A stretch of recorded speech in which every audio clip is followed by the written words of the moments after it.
আসসালামু আলাইকুম ভিউয়ার্স। সানভিজ ভাই তনি এবং বারিশ হকের ভার্চুয়াল যুদ্ধ চলতেছে। সানভিজ ভাই তনি বারিশ হককে রীতিমতো চাকরানি তকমা দিয়েছেন। ইভেন এটাও বলেছেন বারিশ হক এবং তার হাজবেন্ডকে কান ধরে উঠবোস করাবেন।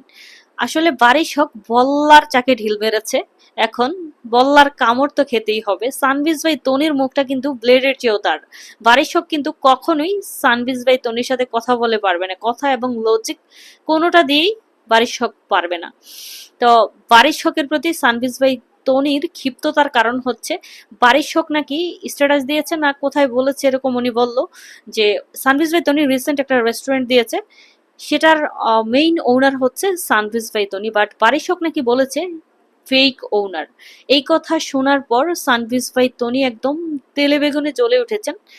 আর সানভিজ ভাই তনির সাথে বারিশ হকের একটা বাকবিতণ্ডা যুদ্ধ কিছুদিন আগে থেকে চলতেছে, এখন সেটা আরো গাঢ় হয়েছে।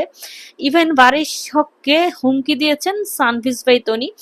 সব উদ্যোক্তারা একসাথে হয়ে সানভিজ ভাই তনির কাছে বারিশ হকের নামে কমপ্লেন করেছে এবং বারিশ হক নাকি অনেক টাকা খেয়ে ঠিকঠাক মতো লাইভ করেনি, একটু লাইভ করে চলে এসছে এবং বারিশ হককে মাসি খালাম্মা ইঁদুরমুখী অনেক তকমাই কিন্তু দিয়ে দিয়েছেন সানভিজ ভাই তনি।